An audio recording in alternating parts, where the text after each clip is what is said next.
સમિતિઓની રચના કરી? આજરોજ નગરપાલિકાની દરેક સમિતિની રચનાઓ કરવામાં આવી, જેમાં વોટર સપ્લાય છે, કારોબારી ચેરમેન છે, એ બધીની રચનાઓ કરવામાં આવી. કારોબારી ચેરમેન તરીકે કમલભાઈ ગઢવીની રચના કરવામાં આવી છે. સેનિટેશન કમિટીમાં મનુભા જાડેજાની રચના કરવામાં આવી છે. વોટર સપ્લાય કમિટીમાં હિનાબા જીતેન્દ્રસિંહ ઝાલાની રજૂઆત સમિતિમાં ચેરમેન તરીકે કર્યું છે.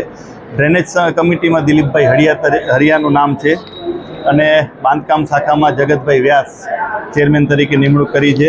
રોડ લાઇટમાં મયંકભાઈ ઠક્કર છે.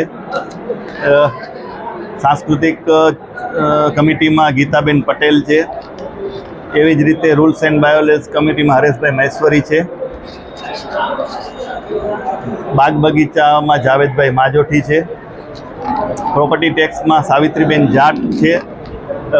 ફાયર એન્ડ વોટર ટેન્કર કમિટીમાં પ્રકાશભાઈ મહેશ્વરી છે. ટ્રાન્સપોર્ટ કમિટીમાં પ્રશાંતભાઈ ગોસ્વામી છે અને સોપ એન્ડ એન્ટરપ્રાઇઝ કમિટીમાં મનીષાબેન સોલંકી છે.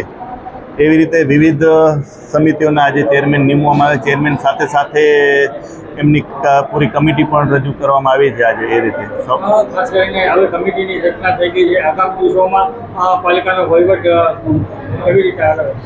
આગામી દિવસોમાં પાલિકાનો વહીવટ કમિટીઓ રચાઈ ગયા બાદ દરેકની જવાબદારી મુજબ એ સારી રીતે પાર પાડી શકે એના માટે જે કમિટીઓ રચાતી હોય છે અને આગામી દિવસોમાં સુચારુ વ્યવસ્થા થાય એ અમારી નેમ રહેશે.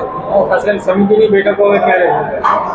બસ આજે સમિતિની રચના થઈ છે. 1-2 દિવસ આજ લગભગ બપોર પછી સમિતિની એક અલગ અલગ સમિતિ વાઇઝ બેઠક લઈ અને એમને આગામી વરસાદી મોસમ છે તો એ માટે જે કંઈ કરવાનું હશે એના માટેની કામગીરી સ્ટાર્ટ કરશું આજથી.